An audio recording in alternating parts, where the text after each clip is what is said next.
You to vote on the news, and here's the winner. There's a huge, hidden, heavenly body right here in our solar system. Evidence is mounting that either a brown dwarf star or a gas giant planet is lurking at the outermost reaches of our solar system, far beyond the planet Pluto. According to the British newspaper The Independent, the object is 4 times the size of Jupiter. Experts say the presence of such a massive object could explain why a barrage of comets has been coming from that direction. We'll post.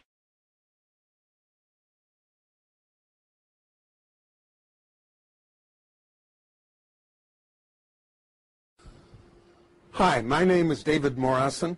I'm a NASA space scientist, and I want to talk to you very briefly about NIBIRU. I'm doing this because I received a note from a 12-year-old girl recently that said she wondered if the video I made 2 years ago was still valid, that she and her classmates were scared about NIBIRU, and could I please explain, from a science point of view, why we know NIBIRU is not real and is not a danger. You know, the simplest thing to say is just that there is no credible evidence whatever for the existence of NIBIRU. There are no pictures, there's no tracking, there's no astronomical observations.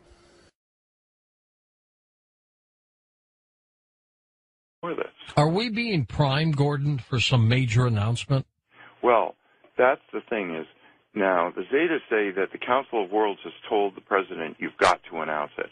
I say, you know, everyone I tell that to goes, well, I'll eat my hat if the president ever announced that.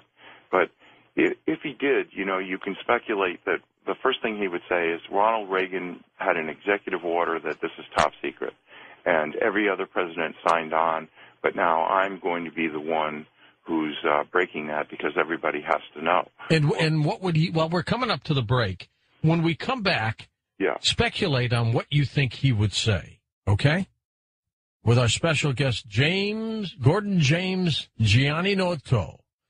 And we're talking about Planet X. Now, he has sent us some interesting pictures that you should get up to coasttocoastam.com and just take a look at them and make up your own mind. And I'll be back in a moment on Coast to Coast AM. If you need to email me, that's George at coasttocoastam.com.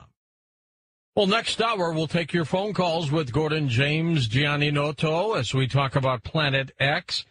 And welcome back to Coast with Gordon James Giannotto. Gordon, let's speculate a little bit on if there's an announcement of this planet. How will it be announced?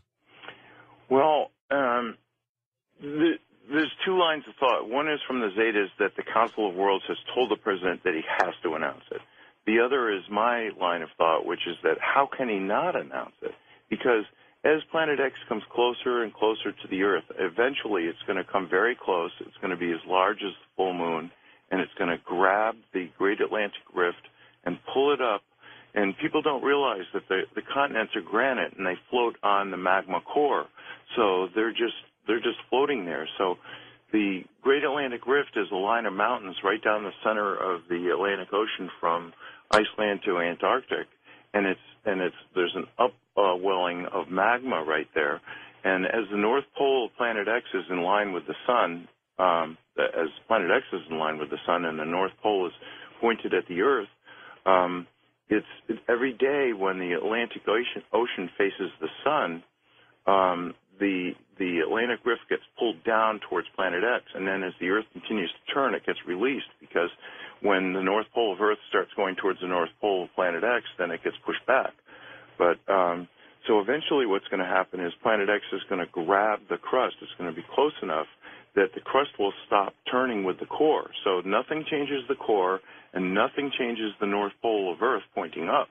But what's going to happen is Planet X is trying to go by, and the day it goes by, it's going to grab the crust and slide it up over the North Pole and then let go of it. And when it lets go of it, the new North Pole is going to be the eastern tip of Brazil, Recife, Brazil. And there's going to be 600-foot tidal waves followed by the tail of Planet X brushing the Earth with all these rocks, which was one of them was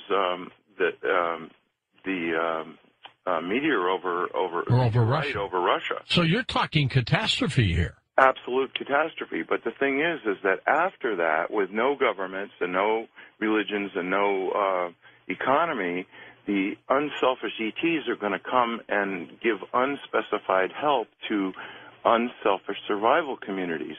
So, because people say, well, all the nuclear reactors are all on faults all over the world, but, they could transmute the half-life of plutonium from 125,000 years to 1.25 seconds. So, but they haven't said what they're going to do because we're supposed to be taking some responsibility for ourselves.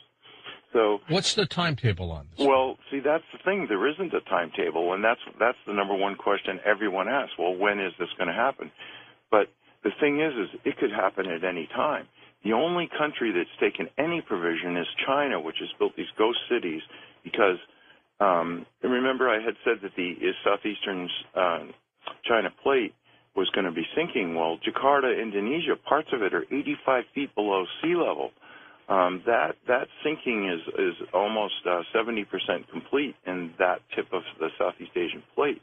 But all the other earth changes have stopped. And I was talking to Nancy on the phone. And I said, that I heard that these metal boxes were found on the beaches in Oregon and they were vibrating. And I said, I think there's extraterrestrial devices. And Nancy started saying, no, I've told you before, there's no extraterrestrial devices on Earth. And all of a sudden the Zetas broke through Nancy, and speaking through her to me, they said, this is absolutely true. And she later wrote about this, and this was, you remember, people have said, well, there weren't any boxes or it was a hoax or whatever, but it is true. On all the faults of the Earth, there are tens of thousands of these boxes vibrating, and what they're doing is instead of letting the movement of the plates, because the roiling of the magma deep in the core of the Earth is causing these quakes and these other shifts.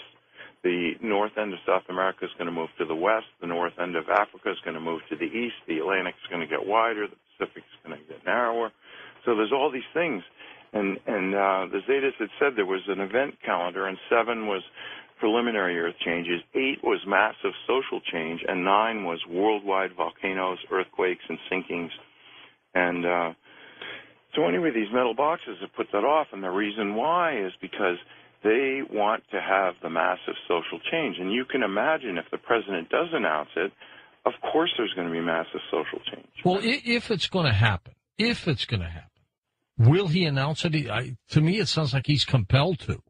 Well, that's my thinking, is because when it finally separates from the sun far enough that you can see it with your naked eye. Now, I've said I've gone out, my wife has gone out, I've got hundreds of pictures of 2 suns in the sky that I took myself. Now, if I can do that, then anyone can do that. And, so there it is. There's this bright glowing area. You're not looking at Planet X itself because it's in between the Earth and the sun. So it's like trying to photograph the new moon. You just can't do it. But it's got a 5 million mile long or 10 million mile long. It's really, it's a long tail, twin-stranded, stretching towards the Earth because of static electricity. So Planet X is not going anywhere. It's sitting there. And the clump of 4 planets, the dark twin, Venus, the Earth, and Planet X, are still rotating around the sun, but they're not moving in relation to each other. And the tail is stretched towards the Earth, so that rock that came down over Russia and the other ones that were seen over San Francisco and Cuba and Japan are all from the tail of planet rocks, and there's trillions of them. So this is going to be a big disaster. So when the president announces it, and I mean, I'm not sitting in his office privy to whatever they're deciding, but I can tell you this. They really don't want people he's not going to use the word Planet X because that's the term that the Zetas have used and that is on Zeta Talk is Planet X. That's panic time, right? So they don't want people to run to Google, do a search, and go, oh, look, there's a woman in Wisconsin who's been in telepathic contact with extraterrestrials, because that reveals 2 things. We're about to have giant disasters, and second of all, there are extraterrestrials who have been telling the truth since 1995. So they don't want to do that. So it's interesting that they started talking about it as NIBIRU. So, I was talking to Nancy, and she's starting to, every time she says Planet X, she goes AKA NIBIRU or dash NIBIRU or slash NIBIRU, so that if anybody does a Google search on NIBIRU, they're still going to come up with Zeta Talk. So he's going to say, look, Reagan signed an executive order making it top secret. Every president signed on, but I'm such a humanitarian that I'm telling you that there has been a planet between the Earth and the Sun for 9 years. And why not? I mean, if it separates from the sun where every single person on Earth looks up and goes, oh, my God, what's that? And the glowing area, the thing that's at the 5 o'clock position, is the tail, which is sort of transparent, translucent, whatever you want to say, because it's a cloud of dust or red iron oxide dust. It's lit by the sun, and you can see that from Earth. So that's what people are taking pictures of, is the tail of Planet X stretching towards the Earth. And you can't see Planet X itself, but one of these days, when it gets far enough from the sun, you are going to see it. And then at that day, George, don't you think everyone's going to go, the government couldn't tell us there's a planet? Sure, absolutely. No, and they're never going to believe another word the government ever says again for any reason. Not at all. So, all right, 6.8 billion people, Gordon, on the planet. How many people may perish? Probably 60% are going to die exactly at the moment of pole shift, and another 30% are going to die from disease and starvation and shock. I mean, what the president should be announcing and saying, listen, we've got to move away from the coastlines. I mean, imagine what a 600... And what's the timetable? Okay. Well, that's the thing is, like, there isn't a timetable. There's an event timetable, but the president has been trying to announce it since last September. So first they tried with the emergency broadcast system. That was all screwed up. That didn't work. And then, believe it or not, I mean, you know, you think if you're president, you can just announce whatever the hell you want. And no, you can't, because there are people, the elite and the rich and the powerful, don't want you to stop going to your job. I mean, if they announced the whole truth, do you think anyone would show up for their job? Pilots, policemen, firemen, truck drivers? No, people would want to be with their friends and family. Right, and they'd all head for Wyoming and Montana and places like that, you know, as far away from the coast as they can. The safe havens. Right, and so you can figure out where, now I live on a mountaintop in the middle of the Maine coast because Maine was held down by glaciers, and it's slowly rising, so once the crust comes free of the core, it's just going to pop up another 500 feet. So I'll be doing fine with a 600-foot tidal wave. But Florida, that's actually going to sink. The UK, that's going to sink. Japan is going to sink. So a lot of places, it isn't just a matter of a 600-foot tidal wave. And then, of course, all the ice in the whole world is in the wrong place, so that's going to melt. So the Zetas say the final sea level is going to be 700 feet above present. So the president isn't going to say what's going to happen. He's going to say there's a planet in between the Earth and the Sun, and now this is what I think, and, you know, speculation, because, you know, I'm not privy to the script here, but you know, that he would turn it over to NASA, which would say, yes, there's a rogue planet, but we were prohibited by national security, but don't worry about it. Go back to sleep. If anything's going to happen, we'll tell you. And then maybe they turn it over to NOAA, which is saying, well, this huge Earth wobble is what's causing all this weather. They're never going to admit that global warming and climate change were a lie, because can you imagine the lawsuits? It would bring the whole world to a halt, because how many hundreds of billions of dollars have been spent on reducing fossil fuels? And, you know, the thing is Planet X is roiling the magma, so the magma's circulating closer to the bottom of the crust, so the seafloors are warming, and the ice is melting from underneath. But the actual truth is the Arctic just had one of the coldest winters in years, and the amount of ice that formed this winter in the Arctic is unbelievable. Antarctica's been gaining ice. The top of the Himalayas and a lot of these glaciers are gaining ice. So this whole global warming thing, they're never going to use that phrase again. They would rather die than say global warming. So, you know, I don't know how he's going to put it, but my opinion is he's got to announce it. And meanwhile, the government is doing all these strange things, like ordering 1.2 billion rounds of hollow point ammunition. They're going to arm these Social Security employees and the National Weather Service employees are all going to be packing with hollow point bullets? I mean, come on. Who thinks, that that's normal? What are they expecting? And, of course, there's going to be some people who are going to riot and steal and loot and God knows what. Well, things could be out of control. Right, they could be out of control. But yet, if they do announce it, then people will go, well, this is something that we're all facing together. Let's work together to save as many people as possible. But they've got to do it sooner than later. Now, I live on a mountaintop. I heat with wood. I've got an outhouse. I'm ready for no electricity and no fuel. I live in a forest. I've got wood all around me. So, my theory is if you're ready for pole shift today, then you're going to be ready for it whenever else you can. But if you notice, around the world, the economy has not been getting better, regardless of what they're saying. And people are realizing every day that everything they've worked for all their lives is coming to naught. And hopefully people will say, well, really, what is important? And they'll realize, every time you see a disaster, you see people say, well, I lost everything, but, at least we all survived. And, that's what's important. And people are going to start realizing, well, maybe people are more important than possessions. But this earth wobble, I went out last July to take a picture of the full moon rising over the mountain in Maine where I live.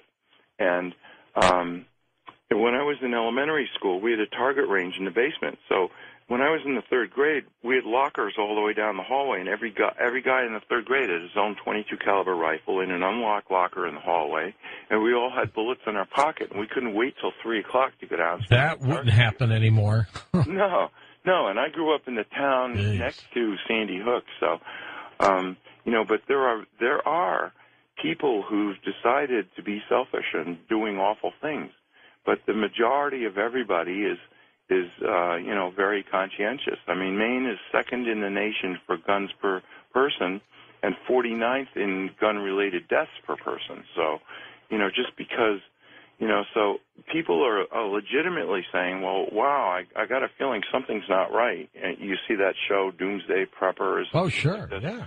People are like, well, the economy isn't coming back. I was in Walmart the other day. They had 15 people in a 5-acre store. And I said to the cashier, you can't even be paying your overhead with this. And she goes, oh, no, the economy's going to be coming back. Well, okay, fine. They've been hit hard. That's what you say.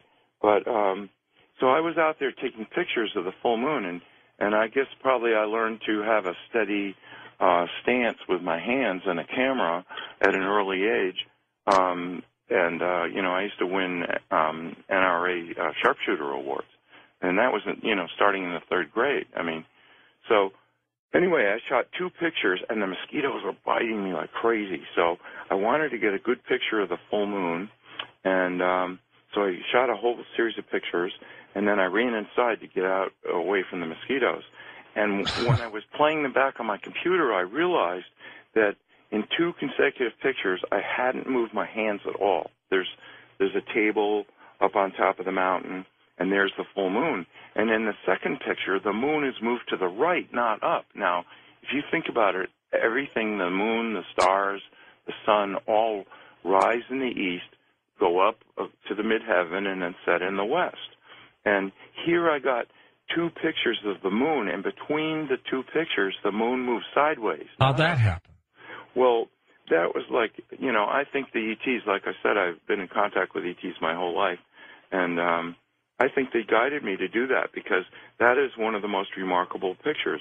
Now, I've gone out and watched Sirius rising and Orion rising in the east, and then I go back 20 minutes later, and all of a sudden it's like 45 degrees further south, but it isn't any higher in the sky. Now, why would that be? That's because every single day, Planet X pulls the magnetic bar of the Great Atlantic Rift down towards it, and then as the Earth continues to shift and the Atlantic no longer faces the sun, then the North Pole, which doesn't like the North Pole of Planet X, pushes the North Pole of the Earth back. So you get these wobbles, and what you get is this gigantic loops in the jet stream.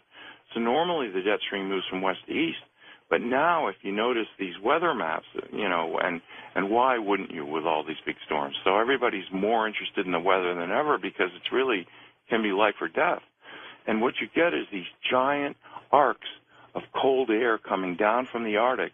And 30 miles to the east, you've got this giant arc of tropical air coming up from the Caribbean. And you've got this clash of fronts that makes these gigantic storms. I mean, look at Hurricane Sandy. And, if the government told the truth, they should say nobody should rebuild anywhere.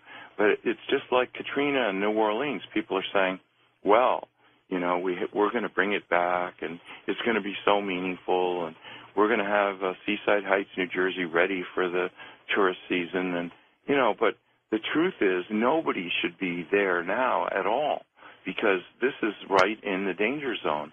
They should be saying, well, we're going to move anyone that wants to go from the coast. And that's the interesting thing. The Zetas have said even when this is announced, probably only as much as 60%, but no more than that, are going to go, oh, my God, we've got to go to safety. And the rest are going to go, well, I really don't want to change anything, so I'm going to keep going to work. And if a tidal wave washes over me, then that's it. I'll just die. Well, okay, that's what this life is like. You're entitled to be a skeptic. You're entitled to be in denial, and you're entitled to die in it, but there's no reason for you to do that. Hold on for a second, Gordon. We're coming back for phone calls with you next on Coast to Coast AM. Indeed, and we're going to take your phone calls when we come right back on Coast to Coast AM.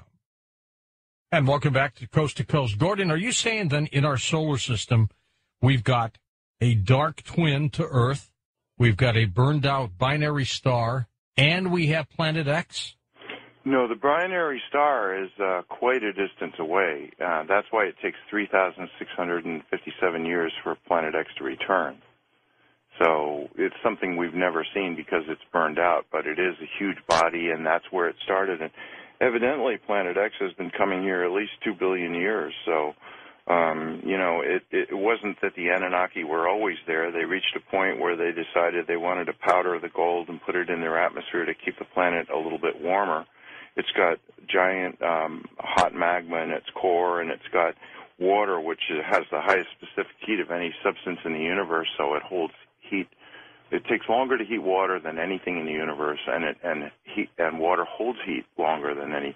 So, but they were getting cold, so that's where the whole quest for gold came from, is from that. And Richard Hoagland has said that, and he's a guest on your show quite often. Quite a bit.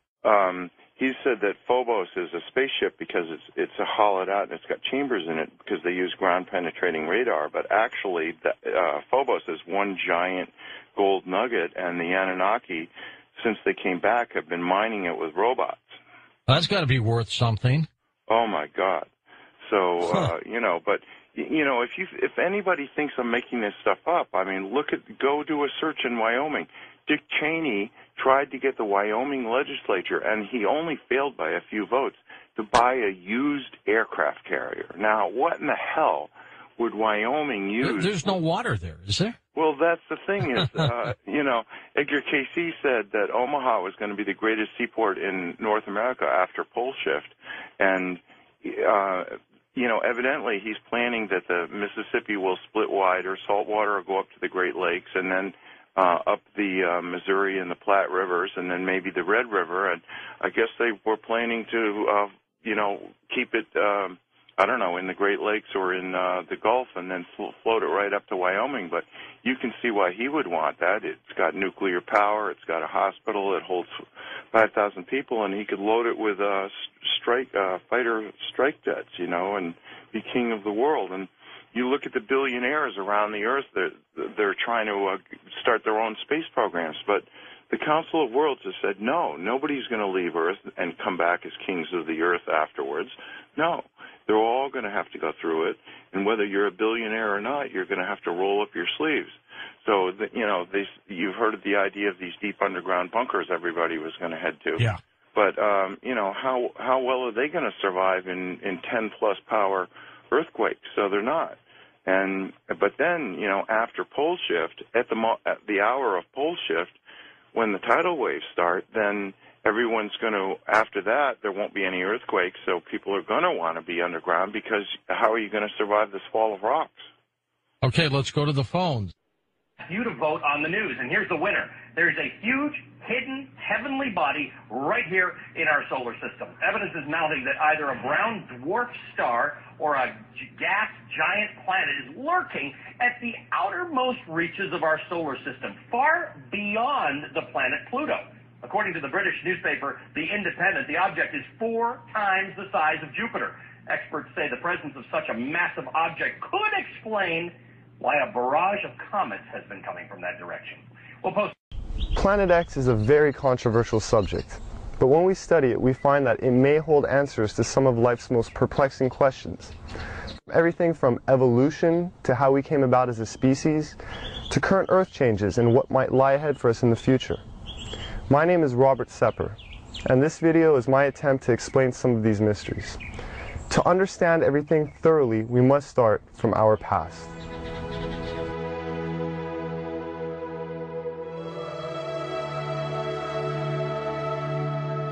As you do research on our mitochondrial DNA, you find that it goes back into the range of 150,000 years based on the mitochondrial DNA, which is, I think, pretty much incontrovertible. If we're 150 to 200,000 years old, that throws a huge, gigantic wrench into the establishment position that we evolved from creatures that were walking upright approximately 4 million years ago. The early Australopithecines, Lucy, everyone is familiar with her at around 3.2 to 3.5 million years ago, and they're finding new ones all the time. And all they say is to qualify as human is to be upright walking. If you're an upright walking pre-creature, you're called a pre-human. And even though all of those creatures, right through Neanderthal, from Lucy at 4 million years ago, right through the Homo habilis, Homo erectus, Neanderthal to Cro-Magnon, right up to Cro-Magnon, all of those creatures don't look anything like human beings as we are today. They are as different from us as primates. In fact, they look like primates. They look like upright walking primates. Up through Neanderthal, back to Lucy, and whatever's going to come before her. What could make something change so radically, literally overnight, in anthropological terms, and be anything remotely associated with Darwinism?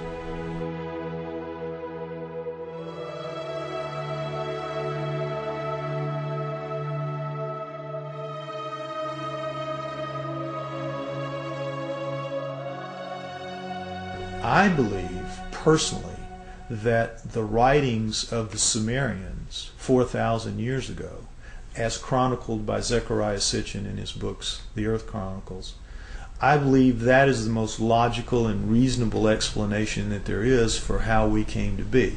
20 some odd years ago, Zechariah Sitchin wrote The 12th Planet.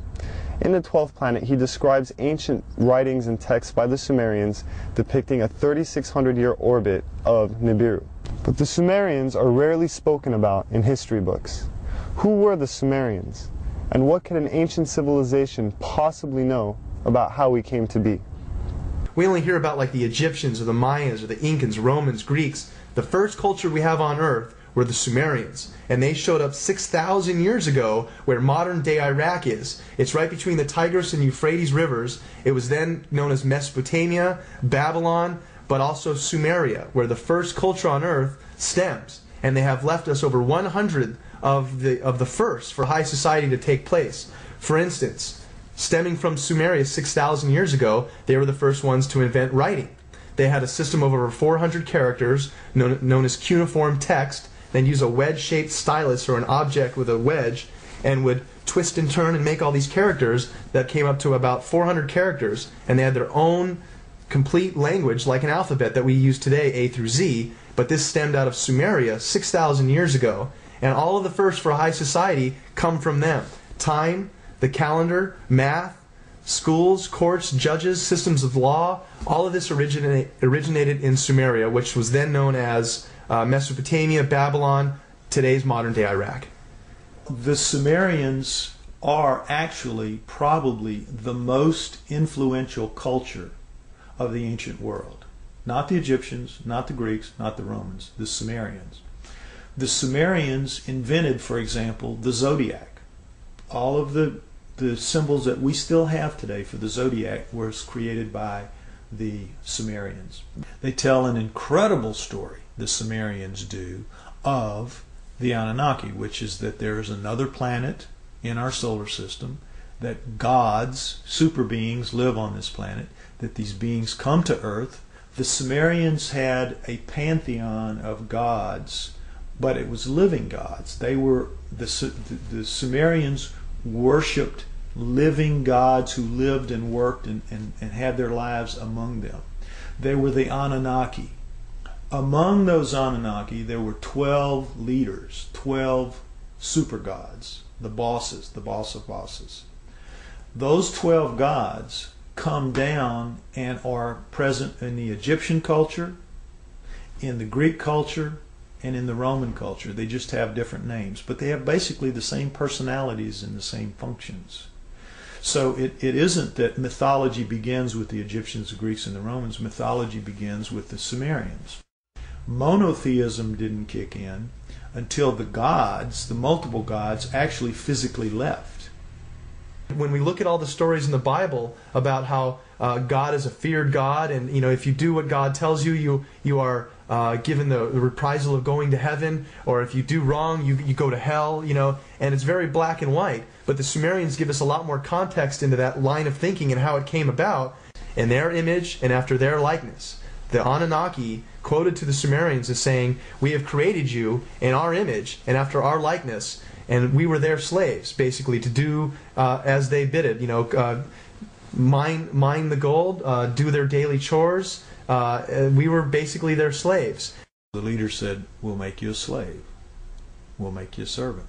And that's the reason, the impetus, according again to the Sumerian writings, for the creation of human beings. The story of Noah is a classic that comes right out of the Sumerian texts. The word Eden, the Anunnaki called the land where they lived the Eden. The Adam, they called the worker slave that they created the Adamu, plural. Could the Anunnaki have genetically engineered humans? It sounds incredible until we consider that we ourselves genetically engineer the fruit and vegetables we eat every day. From tomatoes to apples and oranges to cloning Dolly the sheep. If we can genetically manipulate DNA, then who's to say that we weren't created or our DNA wasn't tampered with by another race of beings in the past? Now the question is, were we? Did they? And if we were, there must be some empirical evidence, some clues left behind, besides writing in a text that points to this. If you look at the human genome, you'll see that it looks very much like a primate genome, except the second and third chromosomes are fused into one. So, what does that solve? It gives you all the chromosomal material of the primate, but it's now only taking up the space in the combining process of 46. It is 46 chromosomes with 48 chromosomes of genomic material still in there. Now, how could nature do that? How could nature fuse those two chromosomes together in any length of time? It wouldn't happen. It couldn't happen. That was done. According to Sitchin, we were created genetically by the Anunnaki as a worker, to mine gold for them, to serve them. People out there, even if you're not a scholar, even if you're not anything, if you open your eyes a little bit to this and you start just doing your own research, you're going to find paths there that lead you to some things that are going to awaken new ideas into you. And the next few years, I think we're going to see a watershed of information that is going to absolutely rewrite every book of history. There is evidence left over this entire planet when you start thinking, and you must believe that we are the offspring of these people.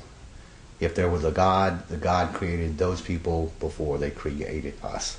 We are here because of an act of divine creation, but they were people just like us, only older, only more technically advanced. We need to rediscover that in ourselves, that we are a great civilization. We came from a great civilization. And I would tell anybody to look, open your eyes and look for it. Don't be blinded to something that's led to nothing but the slaughter of ourselves for thousands of years. And we still are at that point. We're still a warring society.